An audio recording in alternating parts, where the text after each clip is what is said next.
This is the Killer Innovations Podcast with Phil McKinney. Keep in mind that the information and opinions expressed in this podcast are Phil's, and Phil's alone, and they don't necessarily reflect those of his past, current, or future employers. Now, here's Phil McKinney. As I've said many times in the past in the podcast, the difference between a good idea and a great idea is the timing. Now, based on emails that I've gotten from the listeners, there seems to be some confusion between what I mean by timing and some recent podcasts I've done on the need for patience. The difference is that patience is about the time and money it takes to go from idea to innovation, and the fact that most organizations lack patience. They want the instant result. They want to go from idea to finished innovation as quickly as possible. Many times this is driven by the fact that they're late. They've missed a trend, they've missed the opportunity, and now they're playing catch-up. Timing, on the other hand, is about when to bring the idea to market. It's really that last bit. You've done all the work on the innovation, you've taken the idea, you've translated it into something that's really going to have a huge impact, but now you need to make sure that the market is ready. Now, there's three scenarios that play out here. One is that you're too early. You've created this great innovation. You're way out ahead of everybody else. You're way ahead of all of your competitors. But at the same time, you're ahead of your customers. What you find yourself doing is educating the market before they're ready. You have to explain to them why they're having this problem. They don't agree that maybe the problem doesn't actually even exist or it's not as severe as you think it is. And you spend a lot of dollars explaining the problem and then explaining how your solution fixes the problem. What happens in a lot of cases is that people get so emotionally wrapped up in the idea, they think it's going to be that grand slam home run. So they invest a lot of dollars, they ramp up a huge team, and basically they move too fast and for too long of a period of time because now the product is ready, but the market's not buying.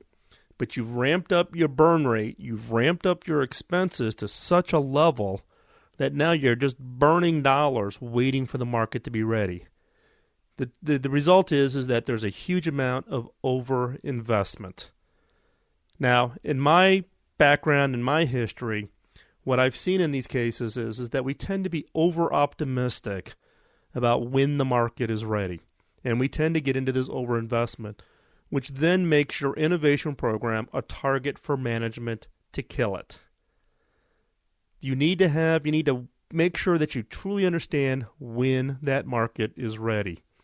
Now, the flip side is that you could have just as much of a problem if you're sitting there and you wait to be too late. You're behind the market.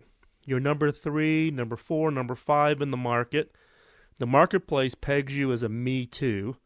The customers mentally view you as the, quote, price competitor. Since you're number 4, number 5, and they don't see the differentiation of what you're doing versus the first guys into the market. The result is that you never really gain a market leadership position. In this case, you may have started late. You may have missed the emerging trend that the market timing was correct, or you may have had a solution that wasn't quite ready, and then you end up having to sprint at the end to try to play a catch-up. That can be just as bad. So the question is how do you get it just right? Kind of the Goldilocks syndrome. You don't want to be too early. You don't want to be too late. You want to be just right. Now, in a just right scenario, the problem that's emerged that the market is really looking for to be solved and your solution are aligned and that the customers immediately see the value. You don't need to go through a huge education process to educate them that they have this problem and that you're the solution. The other is that the market awareness or some form of urgency is now emerging but hasn't quite yet peaked. You don't want to be the number 4, number 5 in the market and hit it right when the market peaks and then you're on the downhill side. You need to be ahead of that market peak, which means you have to be willing to take, get comfortable with some level of risk. But the key is that there's market awareness and that there's some sense of urgency that there's this problem that exists and that you have the solution. And the other key is that you're ready now, immediately to fulfill the need. Where a lot of people run into challenges is trying to get this just right, is they get their technology or they get their idea to a certain point, and then they pause it. They pause it saying, okay, we'll do the last 10% when the market emerges. The problem is when to get the timing just right, you may not have enough time to finish that last 10%. Or worse, you underestimate how long it takes to finish that last 10%. So the key is to get it just right. You've got to converge full completion of your idea at just the right time of when the market's going to hit. And this is hugely challenging. Now, I can honestly say that there's very few companies who get it just right. So it's not a situation where you got to hit it on the button. You may be slightly early. You might be slightly late. The key is that you don't want to be, 2 years ahead of the market, and you don't want to be 2 years late compared to everybody else in the market. But you might be a couple of months early, or you might be a couple of months late. The key is that as you get better at this, you get better at predicting when the timing is just right. Now, how do you do this? How do you at least have some form of an attempt that allows you to at least get close to when the market is ready? One is that you do want to be ahead of the market. You want that thought leadership. You want to be thinking about what is going to happen in your market space 2, 3, 4 years out. The typical rule of thumb is let's say it takes an average of 2 years to put your products through the process from a start to finish. Your innovation team should be looking 2x whatever the average product life cycle is. So if you're 2 years to go from start of idea to finish, your innovation team should be looking 4 years out. You want current product life cycle plus 1 in the pipeline, thinking about it, coming up with ideas, conceiving it. So step one is be ahead of the market. You have to have that thought leadership. You have to at least see what's coming down the line. 2, be disciplined not to overinvest. Keep the cost low. Treat every project like it's a startup. Skimp on dollars, skimp on resources. Everybody's doing 3 jobs. The key, though, is keep moving while you wait for the market to be ready. Don't overinvest. Sit back, continue to invest, track the markets, and get the timing right, or at least get in the ballpark of the timing. But don't pause, don't wait. Keep moving the ball forward. If the market is going left or right, move with that market. Adjust your plan. Keep moving. Number 3 is identify and track the weak signals. Now, what do I mean by weak signals? There's a whole series of podcasts in the archive about weak signals. But just to give you kind of the Cliff Notes version, weak signals are early indicators that there's about something that's about to emerge. It's about to become hot. It's becoming the new in thing. In this case, you want to identify and track weak signals that are early indicators that the market is ready or the market's about to become ready. So, for instance, if you're doing, health care for senior citizens, you look at things like changes in legislation, changes in the insurance policies, the availability, of sensor technologies. Come up with a series of early indicators that when those things happen and go a certain direction, they give you the signal that the market is maturing, the market is getting ready, and therefore then you can get the timing to know when you come out with your product. Now, on average, you should be looking at between, 5, 6, 7 weak signals. And then your job is to identify and track. How are you going to measure them? What's the tipping point? What point does a weak signal all of a sudden become a flag that tells you to step on the gas pedal and move? You need to identify those. You need to get alignment and agreement amongst your team. And then you need to have somebody that's going to track those objectively. Don't let the emotion and the passion for the project and ownership of the project, all the things that kind of cloud decision making. You want your weak signals to be objective, something that you can measure, particularly from an outside third party that is clearly going to give you that indicator that you should step on the gas and get ready. And then number 4, be ready to jump. Once you have your weak signals, you need to come up with a series of scenarios and plans. If certain weak signals happen, what's step number 1? What's step number 2? How are you going to accelerate and jump into the market with what you've got on the shelf? You need to have those plans in place, not 3 bullet items. Think through the plans in detail. You need to have resources ready, because when you're ready to jump, you're not going to have time at that point to go raise money or get money lined up. More importantly, what do you do about people? To jump into the market, you need to have resources in the form of people. Now, you don't want to hire all those people and basically having them sit around and twiddle their thumbs, but you need to have a plan in place that supports rapid growth.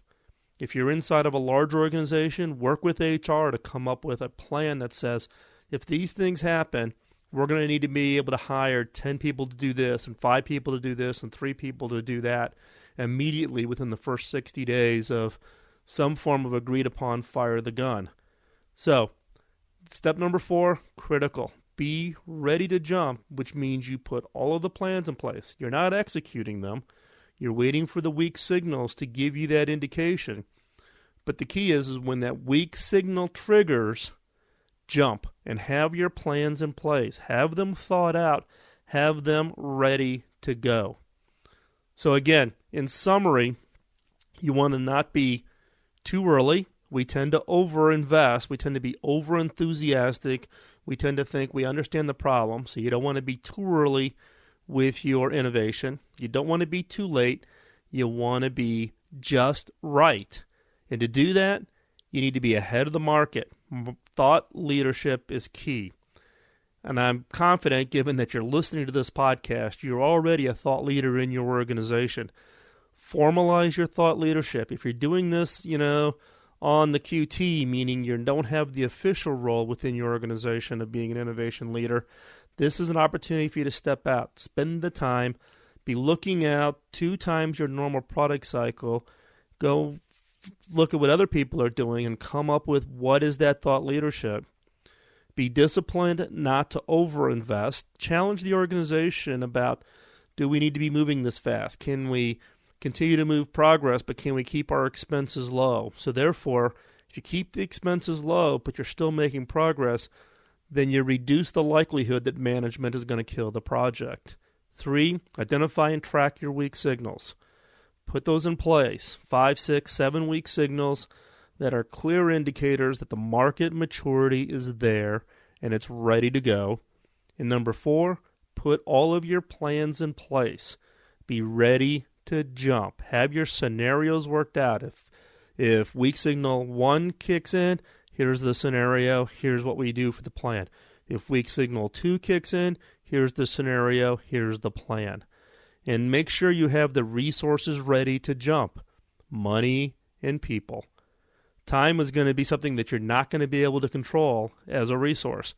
So it's money and people. And you want to make sure that you don't pull the trigger too early and you don't want to pull the trigger too late. Otherwise, you're going to miss the window. Now, to learn more about how do you translate ideas into innovation, read my book, Beyond the Obvious. The second third of the book is all about project management and execution. How do you get from an idea and actually get something shipping? The book's available in bookstores, online. It's in digital form, hardback, and audio. So again, the book's title is Beyond the Obvious. Thanks for joining this week's show.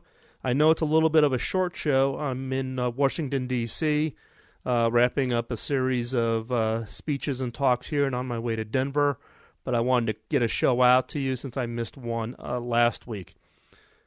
If you're facing a challenge or you have a question about innovation, about how to make a pitch to your teams, how to teach innovation, one is the blog and the podcast is a great resource, but go ahead and drop me an email at feedback@philmckinney.com. I can't answer all emails personally, but the ones that are the most common questions, I will start addressing those in future shows. So again, send me any questions you might have, things that you're curious about, or things that maybe aren't clear, whether they're in the podcast or on the blog or in the book. So again, feedback at philmckinney.com. Let's connect. You can follow me on Twitter. You can become friends on Facebook, LinkedIn, Tumblr, all of the social sites. My handle is Phil McKinney, all one word. So PhilMckinney, and you can find me on all of the social networks. For more articles on innovation and creativity and how to create innovation teams and how to deal with corporate antibodies and executives within your organization to convince them the importance of innovation, visit philmckinney.com. And thanks for listening to this week's show. We'll have a show out next week on time. In the meantime, have a great week and keep on innovating. Thanks. Bye-bye.